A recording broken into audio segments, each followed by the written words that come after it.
시험이 두 번이 있어요. 중간 시험이 있고 졸업 시험이 있는데 이 시험을 지금 모이질 못하기 때문에 그냥 강의로 진행을 하고 나중에 개별적으로 저한테 오셔가지고 시험을 보는 걸로 그렇게 하는데 이게 문제가 어떻게 나오는지를 지금 전혀 모르시기 때문에 이 문제를 한번 대충 훑어보면서 넘어갈게요. 이게 이 중간 시험은 객관식이고요. 졸업 시험은 주관식입니다. 그래서 이 내용을 한번 보면서 갈게요. 자, 여기 보시면 이제 그 중간 시험 문제가 보일 건데 현석 씨 문제 보이나? 아, 네, 보입니다. 네. 여기 이걸 보시면 여기 이제 대충 이런 식으로 나옵니다. 자, 중간고사 첫 번째 문제를 한번 볼게요. 요거는 꼭 시험이라기보다 이름 치료를 배우신 분들은 상식적으로 알고 있어야 되는 내용이에요. 이게 장면가들이 하는 거와 우리가 하는 거와 이 차이점을 명백히 알고 있어야 고객한테 인식을 시킬 수 있거든요. 어제도 여러 장면가한테 가서 이름을 지은 분이 확인을 하러 왔어요. 한 서너 군데서 이름을 지었는데 자기가 지은 이름이 정말 좋은지 안 좋은지 이걸 확인하러 왔는데 이 어떤 결과가 나왔냐 하면 이제 이거 한번 보여드릴게요. 이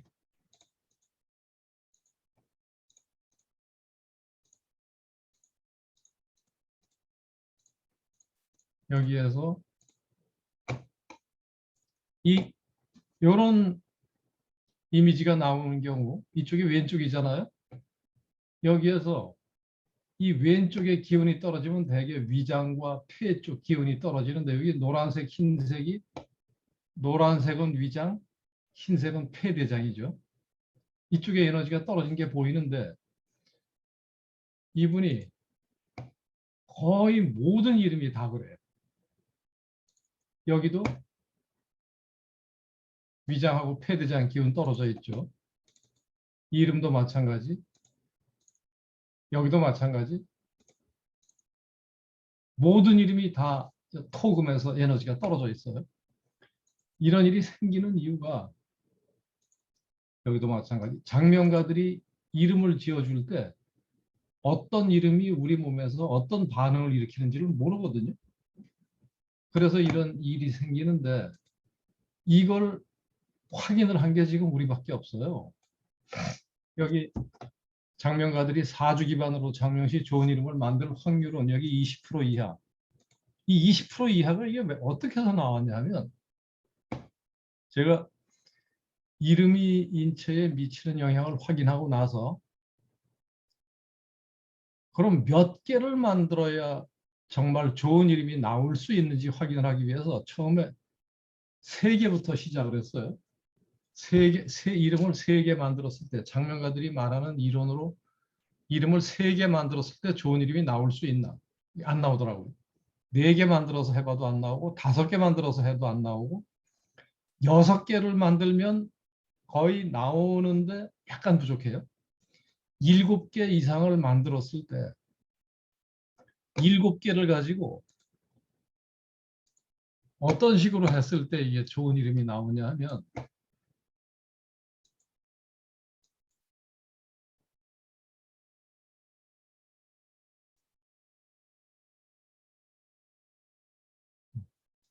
이게 아니고 다른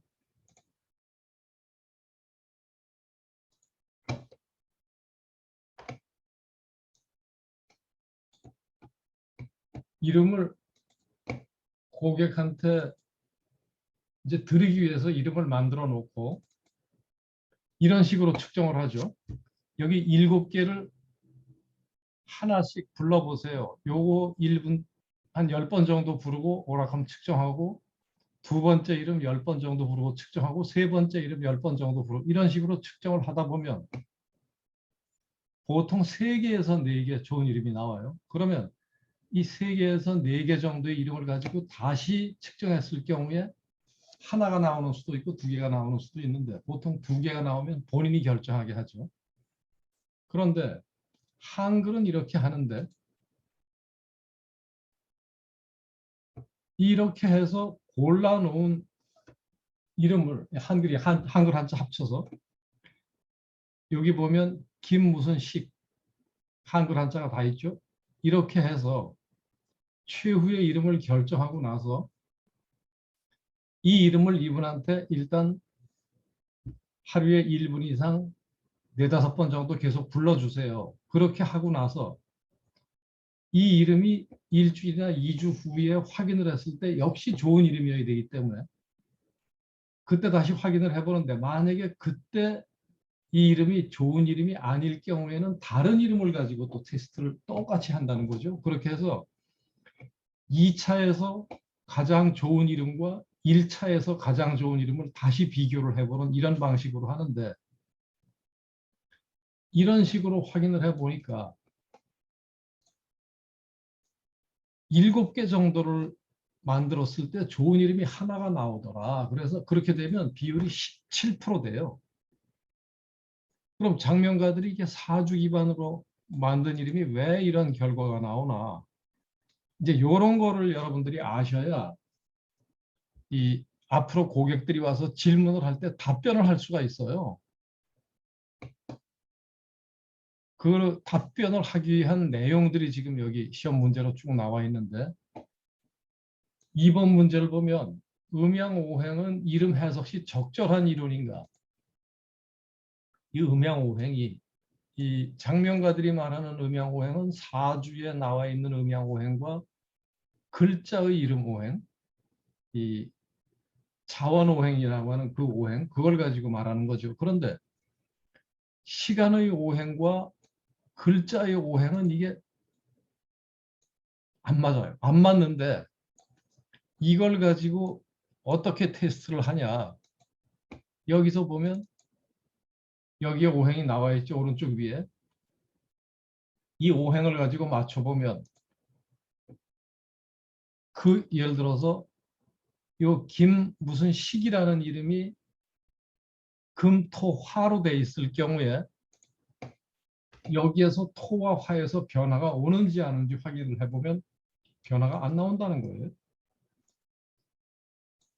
그래서 사실상 적절한 이론은 아니에요. 적절한 이론은 아닌데 이걸 우리가 이걸 사용을 하지는 않지만 우리한테 고객들이 장명가에게 받은 이름을 들고 와서 이게 좋으냐 안 좋으냐 그런 걸 물어보기 때문에 이걸 알기는 해야 돼요. 아, 그게 맞다 안 맞다 그걸 알아야 우리가 고객들을 설득시킬 수가 있는데 여기에서 설득하는 방법이 고객들이 알고 있는 거는 이름을 연구해서 알고 있는 게 아니에요. 그냥 장명가들이 얘기하니까 그 말을 듣고 그냥 그런 것보다 하고 얘기를 하고 있는데 여기에서 보면 이쪽이 경자 이쪽이 민자인데 붓셀경은 화고 강할민도 화예요. 그럼 이게 둘 다 화를 넣었을 때 이름에서 요 화에서 변화가 오냐 이런 거를 확인을 한번 해서 보여주면 역술인들이 아무 답변을 못하거든요. 왜냐하면 실제로 저거와 이름과는 관계가 없어요. 그걸 가지고 움직이지를 않아요. 우리 몸의 에너지가. 그런데 이게 솔직히 말해서는 부적절한데 이걸 고객한테 설명하기 위해서 이건 알긴 알아야 돼요. 그래서 이걸 참고사항이라고 하면 되고요. 이 80일 수리는 장명가들에게 어떤 이론인가? 이게 절대적이죠. 그런데 이게 절대적인데 이 80일 수리를 가지고 장명을 하지 않는 장명가들이 거의 없어요. 거의 이걸 아주 신주단지처럼 모시고 하는데 이 80일 수리가 그럼 과연 우리가 이게 이 81 수리를 가지고 이름을 만들고 설명을 하면서 이 사람들이 정통 성명학이라고 얘기를 하거든요. 여러분들이 장명가 홈페이지에 들어가서 보면, 홈페이지나 블로그나 카페에 들어가서 보면 이 81 수리에 대해서 굉장히 강조를 해놨어요. 강조를 해놓고 여기에서 안 좋은 게 나오면 이건 절대로 쓰면 된다, 안 된다 이런 말들을 해놨거든요. 그런데 이 80일 수리가 나온 거는 송나라 때 나왔다고 그렇게 보통 보면 자료에 나와요. 그런데 송나라는 우리나라 고려시대잖아요. 고려시대 같으면 저게 우리나라의 조선시대 때 저 이론을 썼어야 돼요.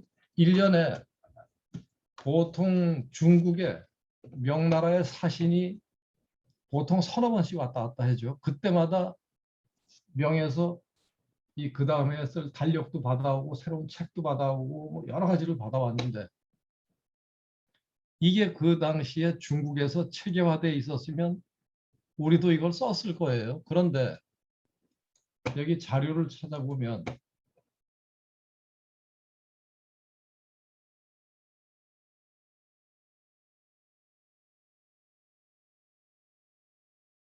여기 조선 왕실의 장명 연구죠. 조선 왕실에서 이름을 어떻게 만들었나 그걸 보여주는 건데 여기 이 승정원 일기 여기에 나와 있는데 조선 왕실 장명에서는 현대 장명에서 중시하는 오행, 사주, 획수 등을 전혀 고려하지 않았다는 거예요. 현대 장명과 조선 왕실 사이에서는 공통점을 찾아보기 어렵다. 이 조선 시대는 이 세계사에서도 대단한 시대예요. 여기 나와 있는 조선 왕조 실록을 비롯해서 승정원 일기나 이 왕들이 썼던 그 일기 같은 것들이 있죠. 그런 자료들이 전부 세계 문화유산으로 지정이 되어 있을 정도잖아요. 그런 나라가 세계에 없어요. 그런데 그런 조선 왕실에서 왕실의 공주나 왕자가 태어났을 때 이름을 지을 때 이걸 전혀 사용하지 않았다. 그럼 이 어디부터 나왔냐? 일제 강점기에 들어온 거라는 거죠. 그래서 이 절대적이라고 장명가들이 얘기를 하지만 이 뿌리는 찾을 수가 없어요. 실제로 송나라 때 최고봉이 만들어 놓은 게 80일 수원도인 거는 맞는 것 같은데 그걸 이름에다 적용하는 건 일제 강점기 이후라는 거예요. 그래서 장명가들에게는 절대적인데 우리에게는 참고사항이다. 그렇게 알고 있습니다. 그럼 왜 참고사항이냐? 고객한테 설명하기 위해서 참고사항이에요. 고객들이 대개 이름을 가지고 와서 우리한테 물어볼 때 장명가한테 들은 얘기들은 있어요. 그래서 자원오행이니 그 자원오행이라는 게 바로 이 오른쪽에 있는 목화토금수 이거죠. 이걸 가지고 자기 오행이 보충된다고 생각을 하는데 실제로는 보충이 안 되죠. 보충이 되고 안 되고를 여기서 바로 확인할 수 있죠. 그래서 이걸 확인시켜서 보여주면 장명가들이 아무 소리를 못해요. 왜냐 확인을 해본 적이 없기 때문에 그런 거예요. 그리고 여기 사주 기반 장명 이런 방식의 장명이 그래서 이 무의식적으로 거의 모든 엄마들이나 뭐 일반인들이 보통 이름으로 사주를 보충한다. 사주에 없는 오행을 이름으로 보충한다고 알고 있는데 이, 이 이론의 가장 큰 문제는 바로 이거죠.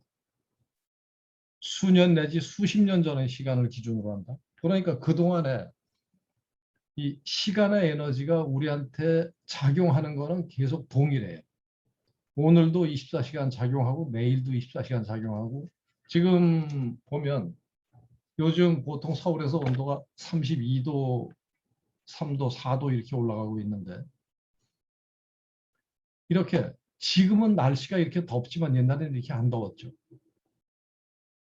그럼 그때의 예를 들어서 지금 60세인 분이라고 하면 60년 전에 그 시간만 어떻게 기준으로 할 수 있냐. 그동안에 굉장히 많이 내용이 바뀌었거든요. 기후도 바뀌고 이 세상 자체가 완전히 바뀌었어요. 60년 전에 사용하던 어떤 물건 같은 거를 현대 사회에서 사용할 수 있냐? 사용할 수 없거든요.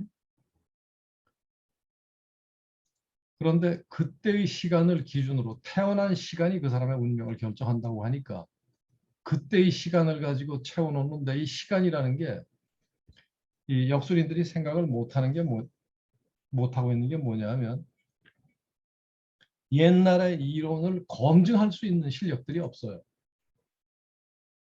옛날에 이러이러한 이론이 나왔는데 이게 맞느냐. 일테면 그 전에 천동설 이론이 이 하늘에 대한 주류 이론일 때 지동설을 주장하는 건 굉장히 위험했었죠. 종교재판도 받고 심지어 어떤 형벌까지도 받을 수 있는 그런 일이었는데 그게 16세기 이후에 완전히 달라졌잖아요. 그런 것처럼 이 사주 이론도 이미 한나라 때 1세기 때 나온 이론이기 때문에 그걸 지금 사용한다는 것은 도저히 이치상 맞질 않아요.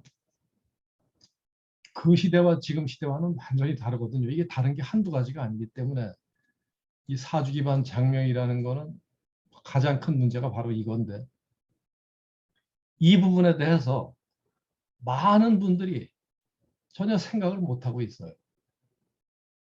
그냥 사주가 운명을 결정하는 거기 때문에 그걸 이름으로 보충해주면 그냥 좋은 거라는 정도로 생각을 하고 있는데 그게 아니죠. 이 수십 년 전의 시간을 기준으로 하기 때문에 지금 나에게는 좋을 수가 없는 거예요. 그리고 이 장명 이론의 문제, 지금까지 장명을 하는 그 이론이 굉장히 여러 가지 이론들이 있는데